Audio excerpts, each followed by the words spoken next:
G'day guys, welcome back to my channel. My name is Wildkard, and you're watching the Wildkard Rugby Show. Super Rugby, Super Round. This was the final match in Super Round. Hurricanes versus the Reds, and this went to Super Time, which is extra time. And yeah, this was a game where I thought the Reds should have put it away before Super Time. And yeah, there was a moment when Jordie Barrett had a red card, high shot, shoulder to head, on Jordie Patea, got himself sent off. There's absolutely no argument. It was 100% red card against Jordie Barrett, clean as day. And yeah, even with the play advantage for the Reds, they were able to pull themselves ahead.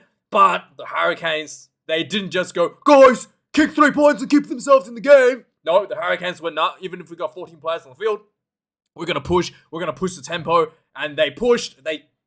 Every time the Reds pulled away, the Hurricanes replied. Pulled away, Hurricanes replied. They hung in there, and pushed the game all the way till the last minute to almost try to get a penalty out of a scrum to potentially take the game before the Super Time. But yeah, there was just hanging in there, the Reds. But once again, got into Super Time, you can feel the Hurricanes' momentum shift after playing 20 minutes with 14 players on the field. They had the full lineup back onto the field without Jordie Barrett, obviously.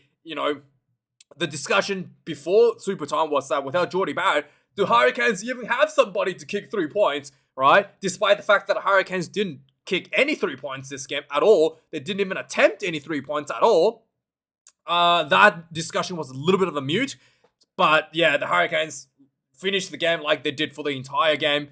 They relentless assault and pound themselves over for a hard-earned try after some really, really good kicking game from Ruben Love and some really, really fast breakdown from Cameron Roygard.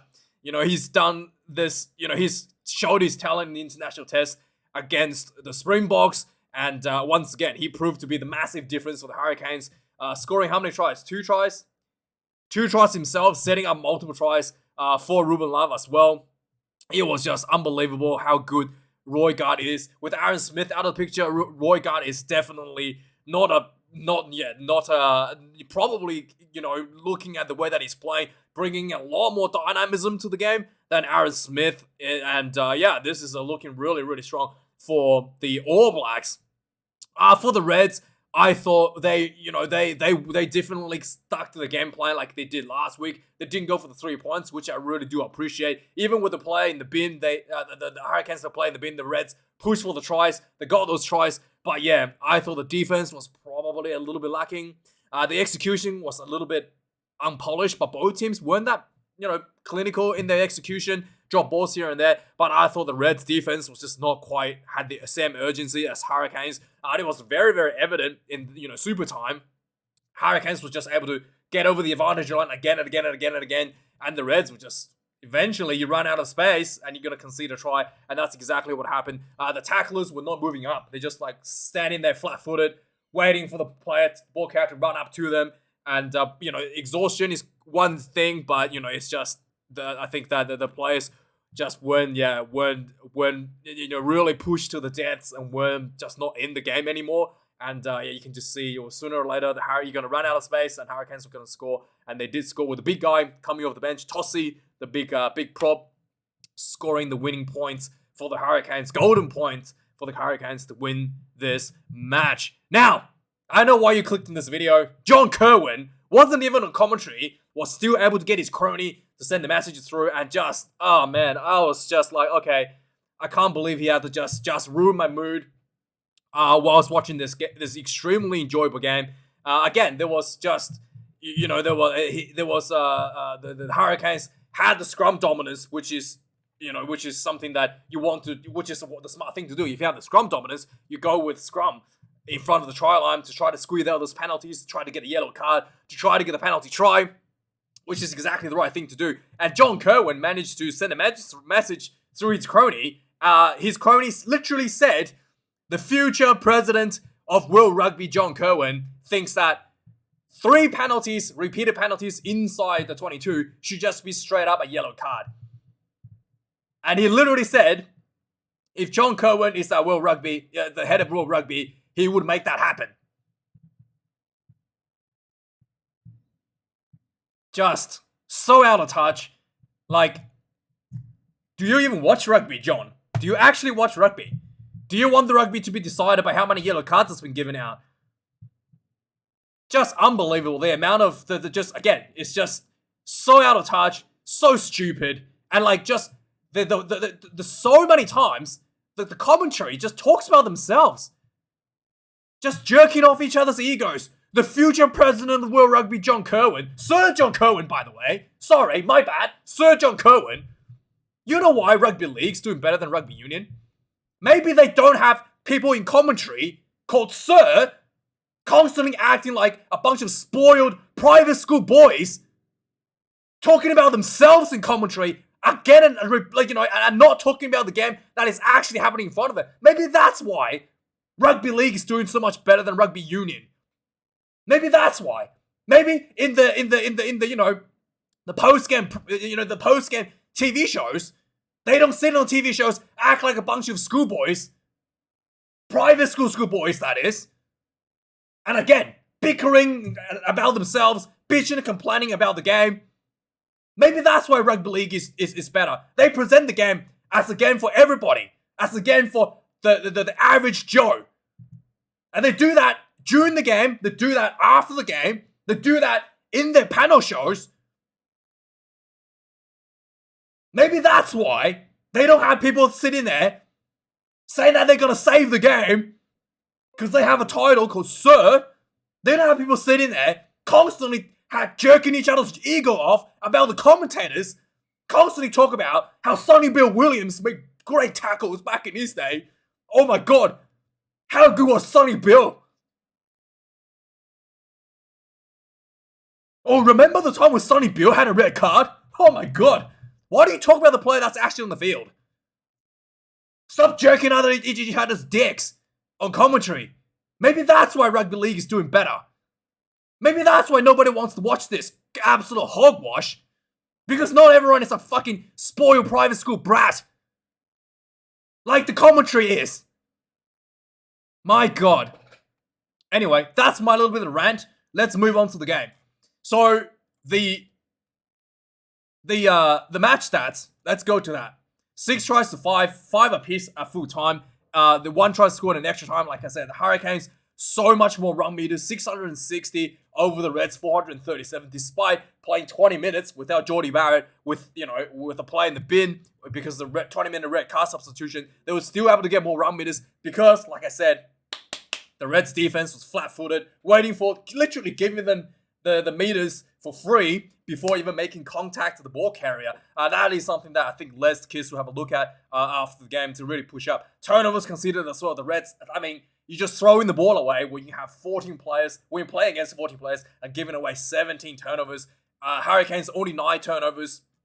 Tackles, 192 for the Hurricanes, 18 missed tackles. That is less than 10%. Absolutely outstanding effort. Reds, probably, yeah. Again, you're playing against 14 players, 158 tackles made, 40 missed tackles. That is really that's highest so far this season in Super Rugby. 40 missed tackles from any team so far. I actually can't remember the last time I saw missed tackle count go up to 40 in the last 12 months. To be honest, I can't tell you the last time I saw this missed tackle this high. Again, against 14 players, this really shouldn't be happening.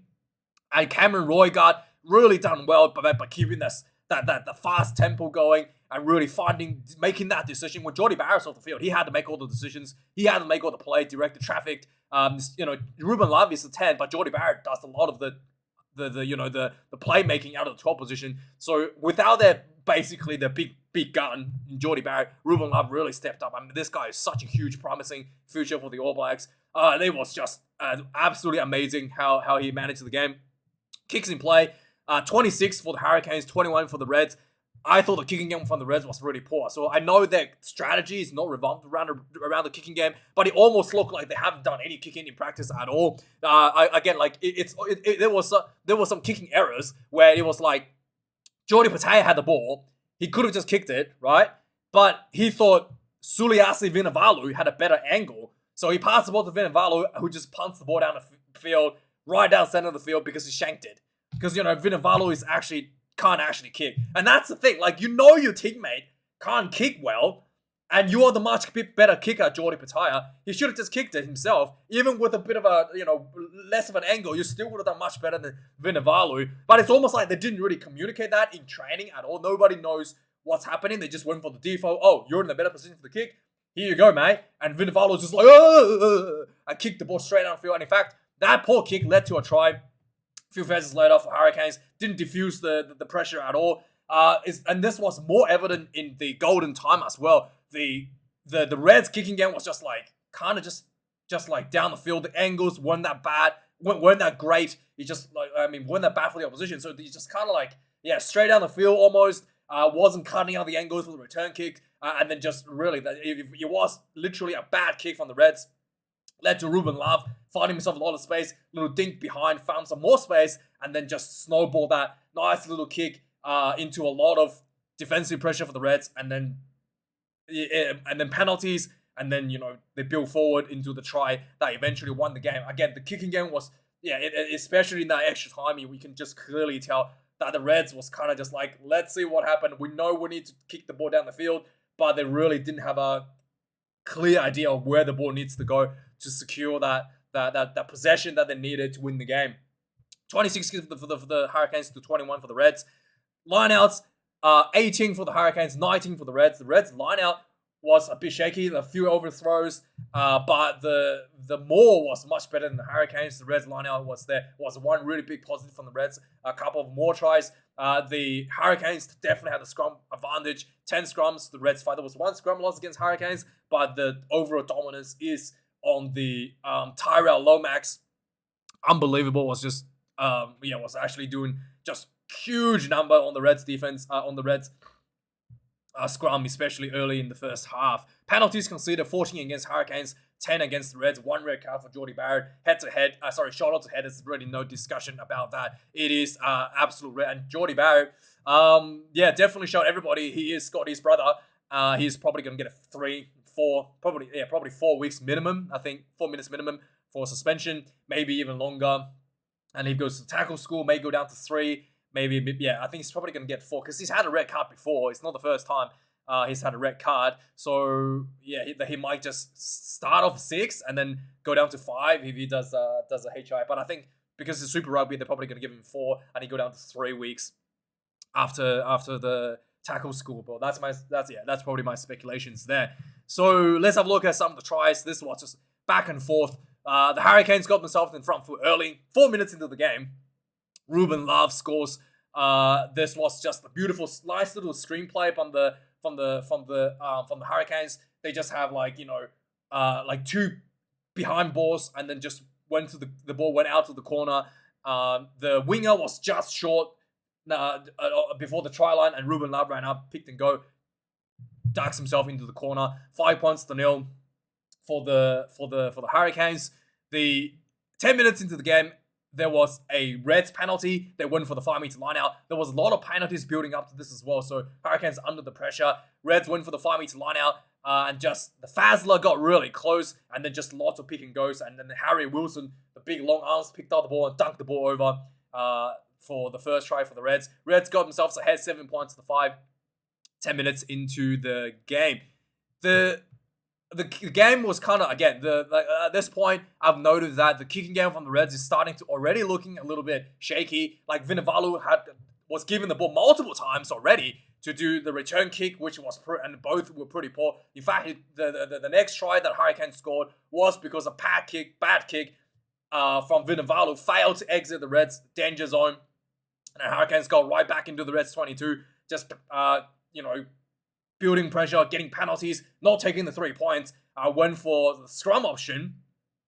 And this is when John Kirwan got his crony to assert his opinion that 3 penalties inside the red zone should just be yellow card straight away. Anyway, the Canes with multiple scrum penalties. Eventually, the ball went out. Jordie Barrett, just super fast hands. Like, there were a number of really quick hands between the Hurricanes players. The ball was able to get all the way out to the sideline. Naholo goes in for the second try for the Hurricanes. The Hurricanes get ahead 12 points to 7. 23 minutes into the game, there was a penalty for the yeah, there was a penalty for the Reds. Again, didn't take for 3 points, which I was just like so relieved to see. Reds went for the 5-meter line out. They went for the maul. Nongo ripped the ball out of the back of the maul. I don't know how he got that, but he got the ball ripped out back of the maul and then just charged himself over for the second try for the Reds. 12 points apiece. Just before half time, not just for half time, 36 minutes into the game, Reds having more front foot rugby, some more pressure onto the Hurricanes. Just a lot of tight play and just getting themselves into the Hurricanes' danger zone. Just built a lot of phases, lots of repeated penalties against Hurricanes. And then they were just literally like 1 minute short from the try line. The ball they're just doing like the one pass, crash ball, and then eventually the ball came out. I think it was Harry Wilson, just quick pass to the sideline.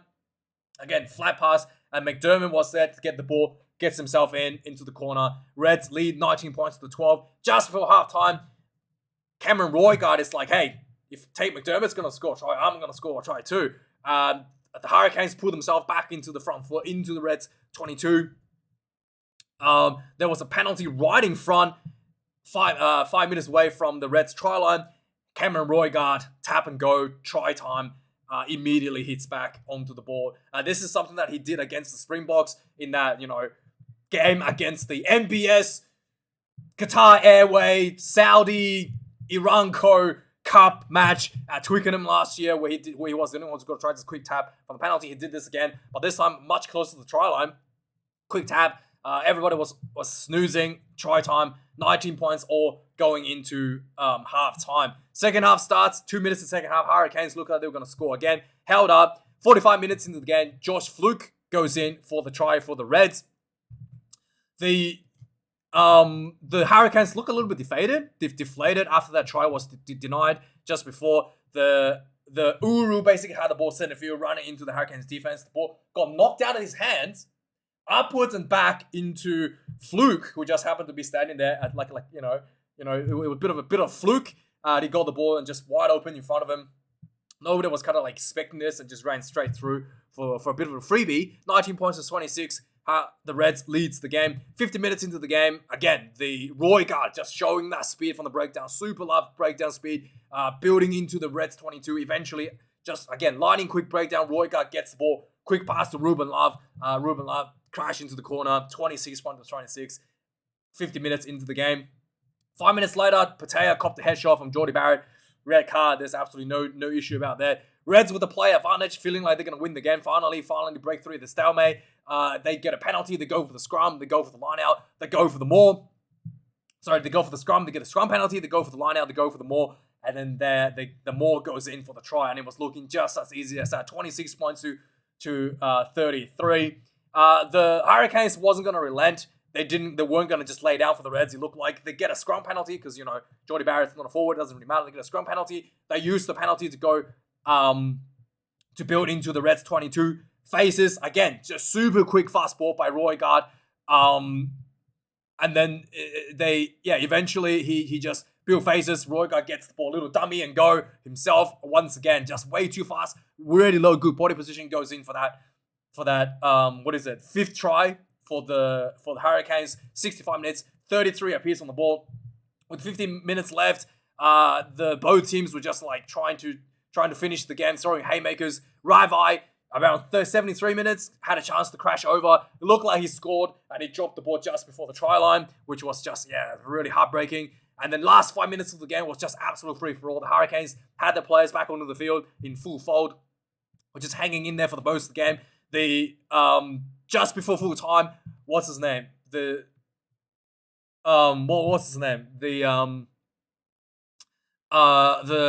before time, what's his name? Coming off what was his name?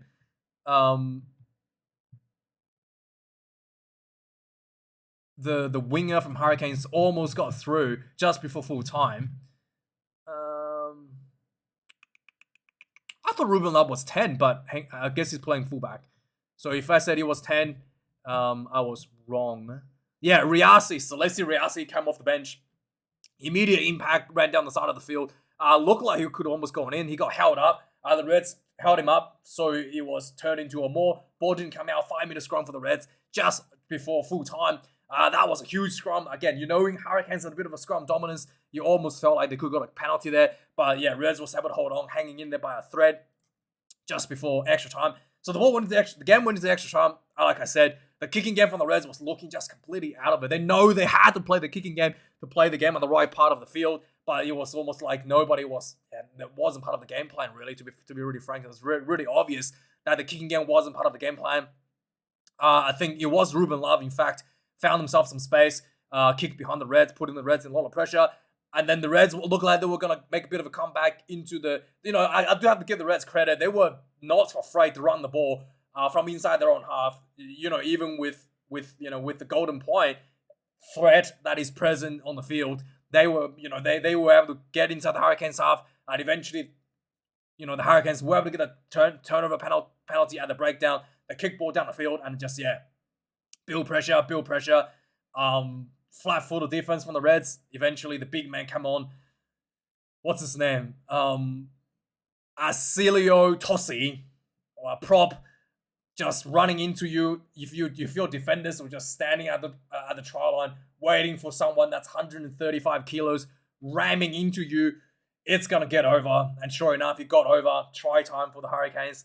86 minutes, 6 minutes into the golden point time. Hurricanes wins the game. And that is it. Anyway, guys, let me know your thoughts. Like, comment, and subscribe. Thanks for everyone who watched this video, and let me know, telling me your thoughts about the extremely poor commentary that's been happening right now. And I already thought that it was just me feeling that the commentary was really bad, but a lot of you guys felt the same, both in New Zealand, from other parts of the world, in Australia. So it's not just me that feel like the commentary is really bad. So yeah, hopefully someone that stands for can get the message. And really just got to get the ego out of the system. It's just really bad product, bad presentation to the fans. And the rugby is played is actually amazing. I just really need the commentators to get the little egos out of it and just talk about the game. And let me know your thoughts, guys. Like, comment, subscribe. Thanks for leaving. Oh yeah, before I finish, a couple of things. The performance both teams, I think both are 8. I think Hurricanes maybe a little better, 8.5. And then I'm really happy that the Reds, even the loss, I'm still happy for the Reds that they played to their strength. There's something that I really wanted to say, that the Reds have to stop wearing the University of the Queensland kit. So they sometimes wear the white shorts. I think the Premiership team from the Queensland UQ team. This is the University of Queensland team. Where's that, right? So the Reds really have to stop wearing the kit from the UQ team. Because the Reds actually should be wearing red like they used to. Like, the jersey needs to be red, not maroon. I know they wanted to get the state of origin rub on them, but come on, just make the jersey red. It's Reds for a reason, not the maroons. And just get rid of this maroon jersey, because every time I see the Reds on the field, I think of the University of Queensland team playing for some reason. And I just think that the Reds needs to be a little bit better with their marketing. Let me know your thoughts about the color of the jersey. Just a bit of minor gripe there. Thanks for watching, guys. Have a good week, and I'll see you guys next week for the news. Cheers.